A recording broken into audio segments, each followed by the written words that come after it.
오랜 세월 동안 이삭과 그의 아내 리브가는 자녀가 없었습니다. 아브라함에게 주신 하나님의 언약은 반드시 후손을 통해 이어져야 했지만 그 길은 쉽지 않아 보였습니다. 이삭은 아내를 위해 간절히 기도했어요. 단순한 바람이 아니라 언약을 지켜달라는 믿음의 간구였습니다. 하나님께서는 그 기도를 들으시고 리브가의 태를 열어주셨습니다. 마침내 기다림 끝에 쌍둥이를 잉태하는 축복을 받은 것입니다. 그런데 태중의 두 아이는 마치 서로 다투듯 몸부림쳤습니다. 리브가는 이유를 알 수 없어 깊이 근심하며 하나님께 묻습니다. 어찌하여 내게 이런 일이 일어나는지요? 그때 하나님은 놀라운 말씀을 주셨습니다. 두 민족이 내 태중에 있구나. 두 국민이 내 복중에서부터 나누이리라. 큰 자가 어린 자를 섬기리라. 단순히 형제의 다툼처럼 보였지만 하나님은 그 안에 역사의 방향을 담아두셨던 것입니다. 시간이 흘러 출산의 날이 다가왔습니다. 먼저 나온 아이는 온몸이 붉고 털이 많아 에서라 불렸습니다.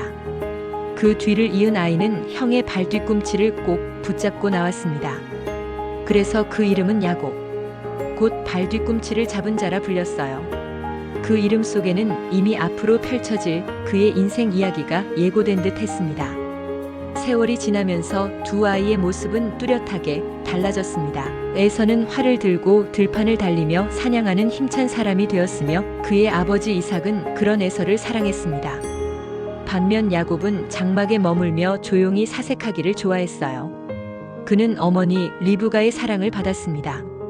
그러나 단순한 성격의 차이 너머에는 보이지 않는 긴장이 있었습니다. 하나님의 약속이 누구를 통해 이어질 것인가? 그 갈등이 형제의 삶 전체를 감싸고 있었습니다.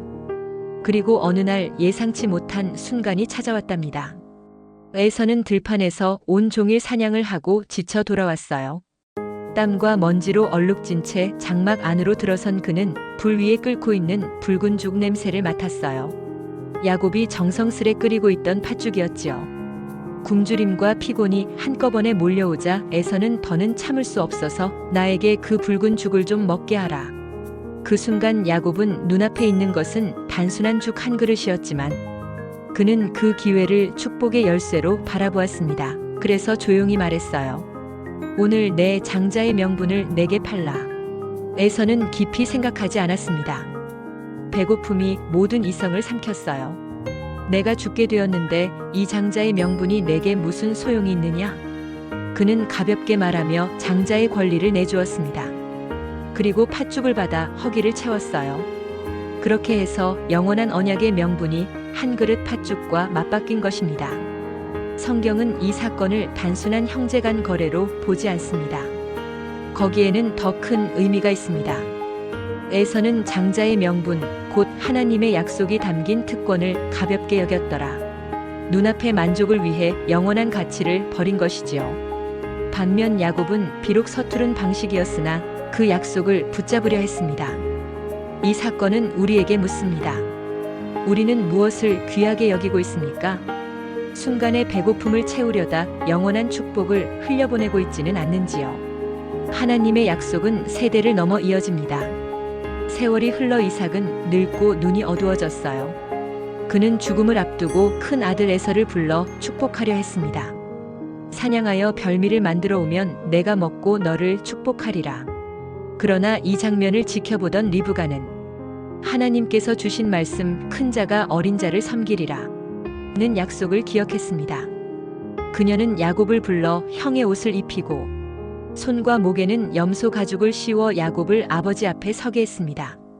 이삭은 손을 더듬으며 말했습니다.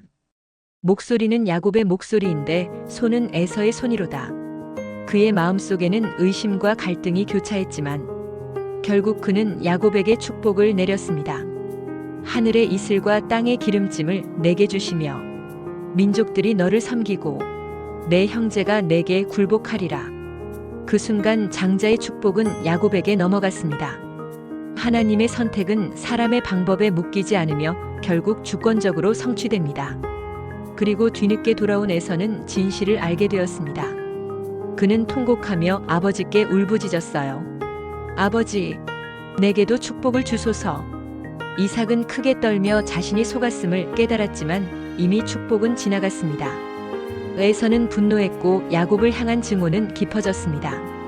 그는 아버지가 죽으면 반드시 야곱을 죽이리라 다짐했습니다. 야곱은 형의 분노를 피해 광야길로 도망쳐야 했어요. 외롭고 두려운 길이었습니다. 밤이 되자 돌을 베개 삼아 잠이 들었어요. 그 밤 그는 놀라운 꿈을 꾸었습니다. 땅에서 하늘까지 닿은 사다리가 세워져 있고 하나님의 천사들이 오르락 내리락 하고 있었습니다. 그 사다리 위에서 하나님께서 말씀하셨습니다. 나는 여호와니 내 조부 아브라함의 하나님이요 이삭의 하나님이라.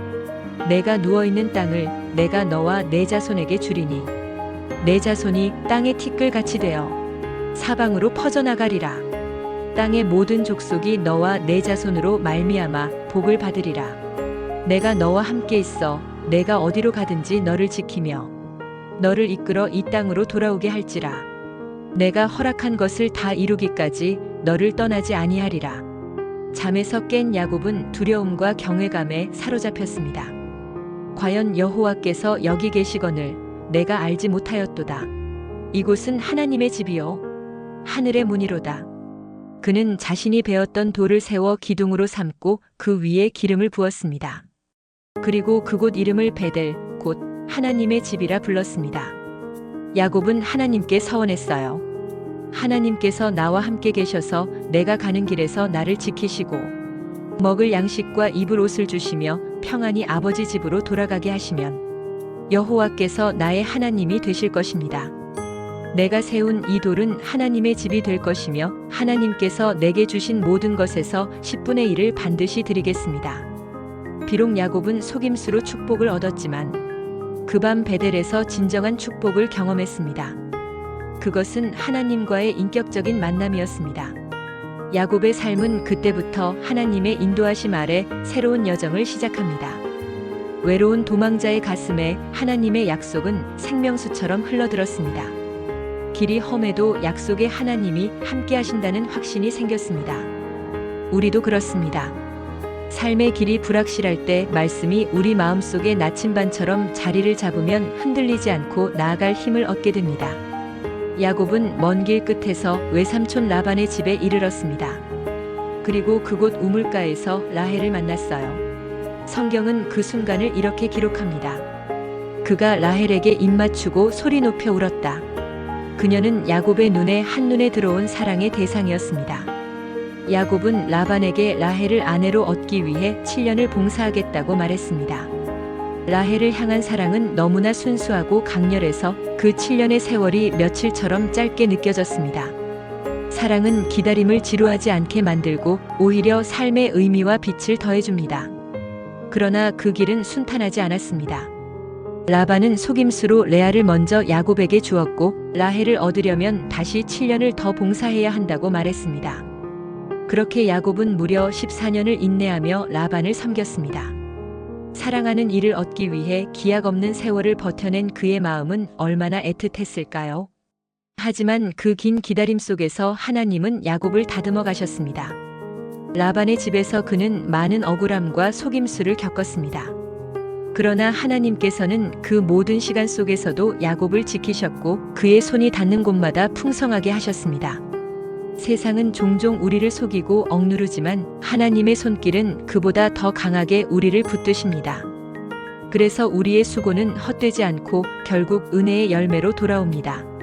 세월이 흘러 야곱은 아내들과 자녀, 수많은 가축들을 거느리게 되었습니다. 마침내 하나님께서 그에게 말씀하셨어요. 내 조상의 땅으로 돌아가라. 내가 너와 함께 있으리라. 그는 가족과 모든 소유를 이끌고 고향을 향해 길을 떠났습니다. 그러나 마음 한구석에는 여전히 두려움이 있었어요. 형 에서가 그를 죽이려 했던 기억, 그 상처가 지워지지 않았기 때문입니다. 형이 400명을 이끌고 온다는 소식을 들었을 때 야곱은 극심한 불안에 휩싸였습니다. 그는 가족과 소유를 두 무리로 나누고 많은 선물을 준비해 먼저 보냈어요. 그리고 홀로 남아 밤을 보냈습니다. 그곳이 바로 야복강입니다. 그 밤 야곱은 한 사람과 씨름했어요. 단순한 몸싸움이 아니라 하나님과의 영적 씨름이었습니다. 밤새도록 몸부림친 끝에 그는 환도뼈가 부러졌어요. 그러나 그는 놓지 않았습니다. 당신이 내게 축복하지 아니하면 가게 하지 아니하겠나이다. 그 절박한 매달림 속에서 그는 새로운 이름을 받았습니다. 내 이름은 다시는 야곱이라 부르지 아니하고 이스라엘이라 하리니 이는 내가 하나님과 겨루어 이겼음이라. 야곱은 교활한 자, 속이는 자에서 이스라엘 하나님과 함께하는 자로 바뀌었습니다. 상처는 그의 몸에 남았지만 그 상처는 은혜의 표식이 되었습니다. 우리도 그렇습니다. 때때로 고난의 밤이 찾아옵니다. 그러나 그 눈물과 시름의 자리에서 하나님은 우리의 이름을 새롭게 하시고 우리를 다시 일으켜 세우십니다. 새벽이 밝자 야곱은 절뚝거리며 형을 맞으러 나갔습니다. 그러나 놀랍게도 에서는 분노의 칼날을 들지 않았어요. 대신 달려와 동생을 끌어안고 함께 울었습니다. 오랜 세월 쌓였던 두려움과 원망이 눈물 속에 녹아내렸습니다. 하나님이 마음을 만지시면 가장 오래된 상처도 회복됩니다. 진정한 화해와 용서는 사람의 힘이 아니라 하나님의 손길로 이루어집니다. 야곱의 삶은 여전히 파란만장했습니다. 세겜에서의 비극, 딸 디나 사건, 라헬의 죽음, 사랑하는 아들 요셉을 잃은 슬픔. 그는 수많은 사건과 아픔 속에서 오랫동안 요셉이 죽었다고 믿으며 눈물 속에 살았습니다.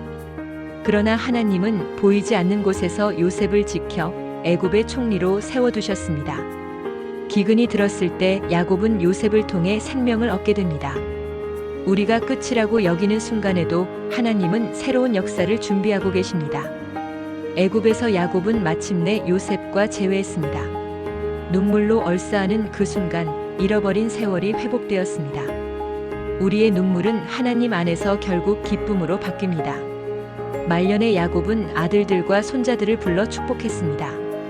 요셉의 두 아들 므낫세와 에브라임을 축복할 때 그는 관습을 넘어 하나님의 주권적인 선택을 따라 에브라임을 먼저 세웠습니다. 하나님의 뜻은 인간의 계산을 뛰어넘습니다. 그리고 그는 12 아들에게 각 지파의 미래를 예언하며 하나님의 구원 계획을 선포했습니다. 그는 마지막 순간 내 삶은 험악한 세월이었다라고 고백합니다. 그러나 그 고백은 원망이 아니었어요. 오히려 수많은 눈물과 상처 속에서도 하나님께서 약속을 이루어 주셨음을 인정하는 고백이었습니다. 그의 유언은 믿음이었고 그의 가장 큰 유산은 하나님과 함께한 삶이었습니다. 야곱의 이야기는 이렇게 말합니다. 눈앞의 만족보다 영원한 가치를 붙들라. 우리의 부족과 실수에도 불구하고 하나님의 계획은 멈추지 않는다. 절망의 밤에도 하나님은 우리와 함께 하시며 결코 우리를 버리지 않으신다. 그렇습니다. 야곱처럼 우리도 약함과 두려움 속에 흔들릴 때가 있습니다. 그러나 하나님은 끝까지 함께 하시며 고난의 시름을 통해 우리를 새롭게 빚어주십니다. 나의 남겨진 상처조차 은혜의 표식이 되고 절망의 순간에 오히려 하나님을 깊이 만나는 은혜를 경험할 수 있습니다. 감사합니다. 구독과 좋아요 부탁합니다. 여기는 소소한 지혜 상점입니다. 다음 시간에 뵐게요.